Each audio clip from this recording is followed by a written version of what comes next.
जय हिंद दोस्तों, मैं हूं अनूप और आप सब लोग देख रहे हैं ग्लोबल कॉन्फ्लिक्ट। तो दोस्तों, ड्रोन के क्षेत्र में अगर लीडिंग कंट्रियों को गिना जाए तो सबसे पहले नाम इजराइल और अमेरिका का आता है। इवन आधुनिक ड्रोन के मामले में तो रशिया इन दोनों देशों से कई हद तक पीछे है और इसीलिए रशिया में भी इजराइल के निर्मित ड्रोनों का भी इस्तेमाल किया जाता है। पर दोस्तों, अब ड्रोन के मामले में रशिया इन देशों से और ज्यादा पीछे नहीं है। रशिया द्वारा हाल ही में कई सारे ड्रोनों का निर्माण किया जा चुका है, जिन्हें रशियन फोर्सेस में शामिल करने के अलावा रशिया द्वारा एक्सपोर्ट भी किया जा रहा है। पर हाल फिलहाल में रशिया की तरफ से दो ऐसे आधुनिक ड्रोनों का निर्माण किया गया है जिसके बारे में सुन के भी आपको हैरानी हो सकता है। जिनमें एक तो ऐसा ड्रोन है कि खुद ही टारगेट से टकरा के उसे ध्वस्त कर सकता है, जबकि दूसरा ड्रोन परमाणु हमला करने का क्षमता वाला ड्रोन है। तो दोस्तों, आज के वीडियो में मैं आप लोगों को रशिया का ये कामाकाजी और परमाणु हमला करने वाले ड्रोनों के बारे में बताऊंगा। और दोस्तों, डिटेल में जानने के लिए वीडियो के आखिर तक बने रहिए। दोस्तों, हाल ही में कुछ दावों के साथ ये बताया जा रहा है कि रशिया के एक कामाकाजी ड्रोन द्वारा किस तरीके से सीरिया के अंदर आतंकी ग्रुपों द्वारा ट्रांसपोर्ट किए जाने वाले एक हथियार के पूरा का पूरा गाड़ी को ही उड़ा दिया गया। दोस्तों, यहाँ पे दावा ये किया जा रहा है कि सीरियन आतंकी ग्रुपों द्वारा एक पिकअप ट्रक में कुछ हथियारों को एक जगह से दूसरा जगह ले जाया जा रहा था और रशिया के ये कामाकाजी ड्रोन एक घातक ऑपरेशन में इस ट्रक को ही पूरा बर्बाद कर दिया। पर अब तक इसे लेके ना ही रशियन अथॉरिटी की तरफ से कोई जानकारी दिया गया और ना ही सीरिया के अंदर स्थित ऐसे कोई ग्रुपों की तरफ से ऐसा कुछ खबर को लेके कंफर्मेशन दिया गया। पर दोस्तों, इतना तो सीरिया के अंदर भी चर्चा है कि आतंकी ग्रुपों को एक बहुत बड़ा झटका लगा है। दोस्तों, इस तरीके के दावे के पीछे असल में सोशल मीडिया में वायरल हुआ एक वीडियो है, जिस वीडियो में साफ साफ रशिया के ड्रोन के बारे में कहा जा रहा है। दोस्तों, ये ड्रोन असल में एक कामाकाजी या सुसाइड अटैक ड्रोन है, जो असल में क्रूज मिसाइल जैसा ही होता है, लेकिन इसमें क्रूज मिसाइल से ज्यादा एक्यूरेसी और सर्वेलेंस कैपेबिलिटी होता है। मिसाइल जहाँ पे उड़ने के बाद लैंड नहीं कर सकता है, वहीं पे इस तरीके के ड्रोन उड़ने के बाद लैंड भी कर सकता है, दुश्मन के ऊपर नजर भी रख सकता है। पर अगर जरूरत पड़े तो दुश्मन से टकरा के अपने आप को तबाह भी कर सकता है और दुश्मन को भी बर्बाद कर सकता है, क्योंकि ऐसे ड्रोनों के अंदर सर्वेलेंस इक्विपमेंट और सेंसर्स के अलावा एक्सप्लोसिव भी भरा हुआ रहता है। दोस्तों, सीरिया के अंदर रशिया के ऑपरेशन 2015 से चल रहा है। जब अमेरिकी ट्रूप्स सीरिया से बाहर चला गया, तब सीरियन गवर्नमेंट द्वारा ऐसे गवर्नमेंट विरोधी ग्रुपों को रोकने के लिए रशिया का मदद मांगा गया था और तब से लेके अब तक रशिया द्वारा सीरिया को मदद भी किया जा रहा है और सीरिया के अंदर ऐसे ग्रुपों के खिलाफ लड़ाई भी लड़ा जा रहा है। रशिया द्वारा सीरिया के अंदर कई सारे अपने आधुनिकतम हथियारों को टेस्ट किया जा चुका है, जिनमें सुखोई 57 और आधुनिक टैंक भी शामिल है। और इस तरीके के ड्रोन के वीडियो जारी होने के बाद अब अंदाजा ये भी लग रहा है कि रशिया सीरिया के अंदर अपने अत्याधुनिक ड्रोनों का भी परीक्षण कर रहा है और साथ में अत्याधुनिक ड्रोनों का भी निर्माण कर रहा है। दोस्तों, ड्रोनों के मामले में रशिया को अब तक अमेरिका या इजराइल जैसे देशों से काफी कमजोर माना जाता था। इवन अगर देखे तो अमेरिका के पास जिस तरीके के घातक अटैक ड्रोन है, उस मुकाबले के ड्रोन रशिया के पास नहीं है।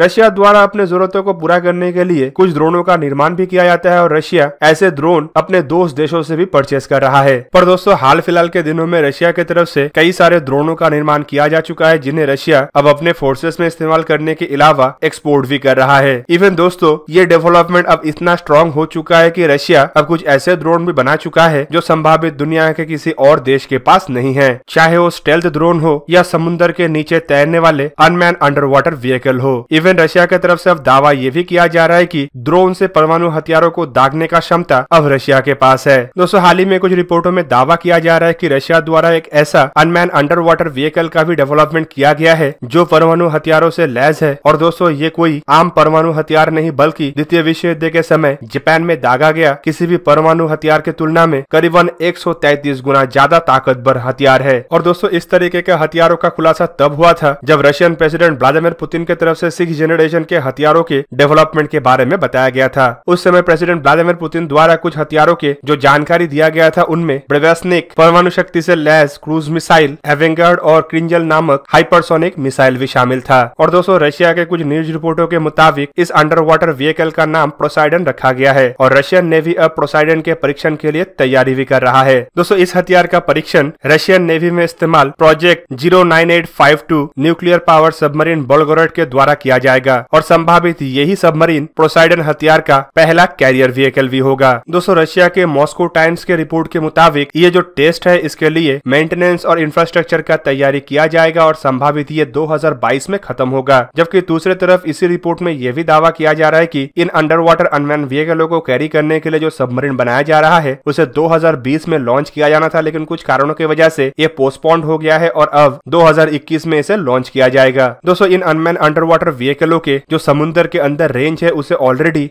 डीजल इलेक्ट्रिक ड्राइव सबमरीनों के द्वारा एक टेस्ट के माध्यम से परखा जा चुका है। दोस्तों रशिया का जो Poseidon unmanned under water vehicle है, इसे रशिया के रूविन डिजाइन ब्यूरो द्वारा बनाया गया है। दोस्तों ये एक तरीके का परमाणु शक्ति से लैस और परमाणु हथियारों से लैस ऑटोनोमस व्हीकल है, जो दुश्मन के हॉस्टाइल बेस और नेवल स्टेशनों के खिलाफ एक परमाणु डिटरेंस है। दोस्तों इस तरीके के अनमैन व्हीकलों में परमाणु हथियारों के रूप में रशिया द्वारा बनाया हुआ परमाणु टॉर्पेडो को लैस किया जाएगा। जबकि खबर यह भी है कि ऐसे unmanned under water vehicle conventional हथियारों से भी लैस होगा। दोस्तों पोसाइडन हथियारों को लेके 2019 में एक रिपोर्ट में यह भी जताया गया था कि ये दुनिया का अकेला ऐसा हथियार होगा जिसके पास इतना घातक क्षमता होगा। इवन इसे लेके ये भी कहा जा रहा है कि ये परमाणु हथियारों के क्षेत्र में एक ऐसा डेवलपमेंट है जो आने वाले समय में परमाणु हथियारों के रेस को बढ़ा सकता है। दूसरी तरफ रशियन कुछ रिपोर्टों में यह भी दावा किया जा रहा है कि बेलगोरोड सबमरीन के अलावा इसे अन्य एक सबमरीन में भी इंस्टॉल किया जाएगा। इनिशियल प्लान के मुताबिक टोटल 2 टाइप के अलग अलग सबमरीनों में इन हथियारों को इंस्टॉल किया जा सकता है, जिनमें प्रोजेक्ट 09852 ऑस्कर क्लास सबमरीन के बेलगोरोड और प्रोजेक्ट 09851 काब्रोवेस्क हो सकता है, जिनका लॉन्च शेड्यूल 2019 और 2020 रखा गया था। दोस्तों ऑस्कर क्लास के ऐसे सबमरीनों में टोटल ऐसे 4 घातक हथियारों को लगाया जा सकता है। दोस्तों पोसाइडन हथियारों को लेके ये भी कहा जा रहा है कि इसमें सीवेड और मोबाइल लॉन्च ऑप्शन भी हो सकता है। सीवेड ऑप्शन का मतलब ये होता है कि ये समुद्र के फ्लोर में एक कंटेनर के अंदर तब तक इंतजार कर सकता है जब तक हमले के लिए कमांड ना किया जाए। मतलब इसे एक तरीके से देखे तो समुद्र के तलहटी में एक कंटेनर के जरिए रखा जाएगा और जरूरत पड़ने पे दूर से ही रिमोटली इसे ऑपरेट किया जा सकता है। इवन दोस्तों कुछ रिपोर्टों में यह भी दावा किया जा रहा है कि रशियन नेवी के ऑक्सिलरी वेसल मतलब प्रोजेक्ट 20180 आइस ब्रेकर भी इस तरीके के हथियारों को टेस्ट कर सकता है और माना जा रहा है कि ऐसे ही जहाजों का इस्तेमाल संभावित रशिया द्वारा पोसाइडन के सी वोर्ड वर्जनों को समुद्र के तलहटी में रखने के लिए या वहां से रिकवरी करने के लिए इस्तेमाल किया जा सके। दोस्तों वैसे अगर देखें तो इस तरीके के रिमोट सबमरीनों को लेके अब तक कोई स्पेसिफिक जानकारी नहीं है, पर कुछ रिपोर्टों में इसके खासियतों के बारे में भी अंदाजा लगाया जा रहा है। और ऐसे ही रिपोर्टों के मुताबिक संभावित ये जो Poseidon under water unmanned vehicle है, यह अधिकतम 185 किलोमीटर पर आवर मतलब 100 नॉट की स्पीड से ट्रैवल कर सकेगा। जबकि कुछ इंफॉर्मेशनों में यह भी कहा जा रहा है कि यह 100 नॉट नहीं बल्कि सिर्फ 100 किलोमीटर पर आवर है, मतलब ये करीब करीब 54 नॉट की स्पीड से ट्रैवल कर सकेगा। इसके अलावा इसका रेंज को लेके कहा जा रहा है कि कम से कम ये 10,000 किलोमीटर मतलब 5,400 नॉटिकल माइल या फिर 6,200 माइल तक ट्रैवल कर पाएगा और इसका टेस्टेड डेप्थ करीबन 1,000 मीटर के आसपास हो सकता है। पर ये ट्रैवल करते समय 50 से 100 मीटर के डेप्थ के दरमियान रहेगा और इस दरमियान ये स्टेल्थ फीचर का इस्तेमाल करते हुए दुश्मन के सोनार से भी अपने आप को बचा सकेगा। तो दोस्तों ये था आज का वीडियो। अगर आपको वीडियो अच्छा लगा तो इसे लाइक कीजिए और मेरे चैनल को सब्सक्राइब कीजिए और साथ में बना हुआ बेल आइकन को भी प्रेस कर दीजिए ताकि आप मेरा वीडियो देख पाए सबसे पहले। जय हिंद।